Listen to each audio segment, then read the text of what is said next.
क्या गोपी कोई स्त्री है? हमारे पुरुष भाई तो कभी भी हाथ खड़ा नहीं करते, वो पुरुष है, वो सब पुरुष है। मीराबाई एक बार वृंदावन आई और मीराबाई वृंदावन में पहुंची एक आश्रम में। उस आश्रम के गेट पर लिखा था ये आश्रम महिलाओं के लिए वर्जित है, इस आश्रम में कोई लेडीज अंदर एंटर नहीं होंगी। अब मीराबाई ने घंटी बजाई, गेट खुला, सेवादार आए, देवी कहां जा रही हो? बोला अंदर जा रही हो।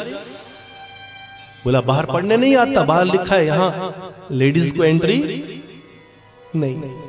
मीराबाई बोली यहाँ तुम ही रहते हो कि तुम्हारा सरदार भी रहता है कोई? बोला सरदार कह रही हो, हमारे गुरुजी बैठे हैं अंदर। बोला गुरुजी को बुलाओ, अगर वो मुझे इनकार कर देंगे तो मैं बाहर चली जाऊंगी, अगर वो बोलेंगे तो अंदर आ जाऊंगा। गुरुदेव दौड़ते हुए आया, बोला बेटी क्या बात है? ये कह रहे हैं कि लेडीज अंदर नहीं आती। तो बेटा आपने पढ़ा नहीं, हमने लिखा है ना स्त्रियां अंदर नहीं आ सकती। तो मीराबाई बोलती तो गुरुदेव आप सब अंदर क्यों हैं? आप सब अंदर क्यों बैठे हैं? मैं एक स्त्री अंदर नहीं आ सकती, पर तुम्हारे चारों तरफ जितनी स्त्रियां हैं और तुम स्त्री हो, तुम अंदर क्यों बैठे हो? गुरुदेव मुझे ये बताएं कि इस वक्त हम जितने लोग यहाँ खड़े हैं, हम में से कौन है जो स्त्री नहीं है? 10वें महल में ज्योत जगावे, 10वें महल में जब ज्योत जाग गई, घूंघट के पट खोल रे तो हे पिया मिलेंगे। हे नई नवेली दुल्हन, अगर तू स्त्री पुरुष के भाव पे चले तो सच तो ये है कि हम सब स्त्रियां हैं, पुरुष केवल अकाल पुरुष परमात्मा है। हे जीवात्मा, तेरा सच्चा पिया वो परमात्मा है। जब तक तू उसकी नहीं हो जाती तो कभी सुहागन नहीं हो सकती। जिसे तू अपना सुहाग समझी बैठी है वो तेरा नहीं, वो तेरे शरीर का सुहाग है। घूंघट के पट खोल रे तो हे पिया मिलेंगे। नया नया विवाह हुआ है, दुल्हन बैठी है, घूंघट पड़ा है, सामने पिया है, बीच में घूंघट का पर्दा है। जब तक ये घूंघट हटेगा नहीं तब तक पिया का दीदार होने वाला नहीं है। ये घूंघट हमारे विकारों का घूंघट है, ये दुल्हन ये जीवात्मा है, और ये जो घूंघट है ये हमारी गंदी सोच का घूंघट है। ये घूंघट हमारे विकारों का, हमारे मन की गंदगी का घूंघट है, और वो पिया वो परमात्मा हमें मिलता नहीं है। इसीलिए 6 वर्ष की आयु में भगवान श्री कृष्ण जी ने हमारे अंदर की सारी बुराई को दूर करने के लिए कालिया नाग के विध्वंस की लीला की।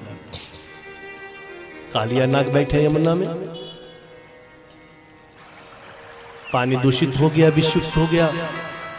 उस पानी को, यमुना को, इस विष से बचाने के लिए भगवान ने गेंद खेलने का बहाना लगाया। चलो सब गेंद खेलेंगे, जिसके पैर से गेंद हिट होगी नदी में जाएगी वही लेकर आएगा। अब स्वयं ही गेंद को पैर से मारा। सब लोग बोले चलो चलो चलो। कन्हैया बोले मुझे तैरने नहीं आता। सबने पकड़ा, जा जा गेंद लेकर आ। कन्हैया नदी में कूद गए। अंदर गए, कालिया नाग बैठे, उनके बीच में युद्ध चला। कालिया नाग को भगवान श्री कृष्ण जी ने उसकी सारी शक्तियों को विध्वंस किया। अब कालिया से पूछा, ये बता कालिया, तू यहां यमुना में बैठ गया, तेरे कारण कितने ग्वाल बाल मूर्छित हो गए, कितनी गौएं मूर्छित हो गई, कितने बछड़े मूर्छित हो गए, तुझे किसी की चिंता नहीं? प्रभु मैं करूं क्या? बाहर निकलूं तो आपका वाहन गरुड़ मुझे जीने नहीं देता, क्योंकि सांप का शत्रु कौन होता है? गरुड़। बाहर जाऊं तो गरुड़ मुझे जीने नहीं देता, मैं जाऊं तो कहां जाऊं? अंदर आप रहने नहीं देते, बाहर वो जीने नहीं देता, मैं कहां जाऊं? हे कालिया, कब तक यमुना में छिपोगे? एक दिन तो मैं तुझे बाहर निकाल दूंगा, एक दिन तो तुझे सामना करना पड़ेगा। ऐसी समर्थ्या पैदा कर कि तू गरुड़ के सामने जाए पर गरुड़ तुझे छू ना पाए। पूरे रास्ते में कंकड़ पड़े हैं तो पूरे रास्ते में आप मैट बिछाओगे क्या? पूरे रास्ते में मैट नहीं बिछाया जा सकता, पर अपने जूते को मजबूत किया जा सकता है। अपनी कैपेबिलिटी को आप बढ़ा सकते हैं। हे कालिया, ऐसा कर्म कर कि गरुड़ के सामने तू जाए फिर भी वो तुझे छू ना पाए। बोला प्रभु वो कैसे होगा? अपने शीश को बिखेर दो, पांचों मुखों को बिखेरो, मैं इनके ऊपर नृत्य करूंगा। मेरे चरणों में जो पद्म मणि विद्यमान है उसका चिन्ह मैं, उसका स्टैंप मैं इसके ऊपर लगा दूंगा। फिर तू जब भी खुलेआम जहां मर्जी भ्रमण कर, जब भी तू गरुड़ के सामने जाएगा तो गरुड़ तुझे पहचान जाएगा कि तू मेरे चरणों से होकर आया है। कालिया वो है जो अपने प्राणों को बचाने के लिए दूसरे के प्राणों को संकट में डालता है।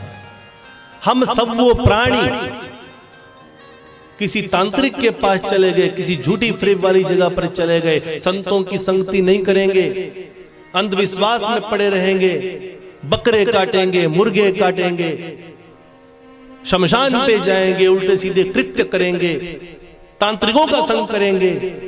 हल्का सा किसी ने बोल दिया तुझे ये है तो उसके लिए बकरे कटवा देंगे, मुर्गे कटवा देंगे, दूसरे जीव की हत्या कर देंगे, बलि करेंगे।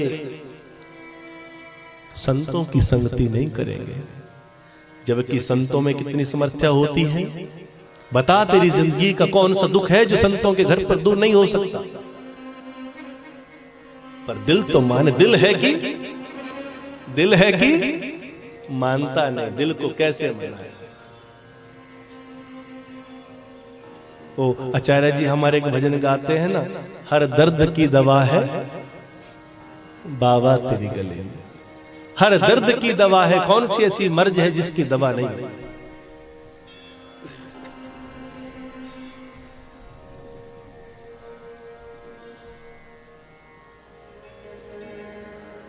संतों में भगवान ने इतनी समर्थ्या दी होती है कि वो अपना आशीर्वाद देने मात्र से, एक धागा देने मात्र से आपका काम कर सकते हैं। तो क्यों हम बकरे मुर्गे काटते हैं? क्यों हम अंधविश्वास में पड़ते हैं? बाबा सिद्धयोगी धाम में पूज्यपा सतगुरु महाराज क्या समर्थ्या नहीं रखते हैं? ना बकरा काटने की आवश्यकता, ना मुर्गा काटने की आवश्यकता, ना कुछ लेन देन की आवश्यकता, ना धन व्यर्थ गंवाने की आवश्यकता। केवल जेब में बस का किराया चाहिए, घर से चलने से आश्रम पहुंचने तक केवल किराया चाहिए जेब में, बाकी 1 रुपए की भी आवश्यकता नहीं है। केवल किराया अपना लगा ले, पहुंच जा। बाबा जी का अखंड फ्री लंगर चला हुआ है, लंगर लो, आनंद से रहो, अपना ध्यान साधना करो, भगवान शिव को पाओ, भगवान शिव को पाइए।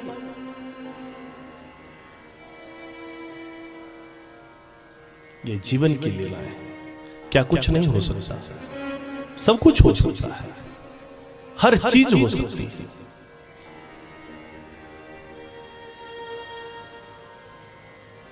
कालिया हम सब हैं, गरुड़ वो कलिकाल है जो हमें ढूंढ रहा है। अगर गरुड़ से बचना है, कलिकाल से बचना है, इससे पहले कि गरुड़ तुझे खा जाए, अपने शीश को बिखेर देना है। कितने मुख हैं कालिया के? कितने हैं? 5।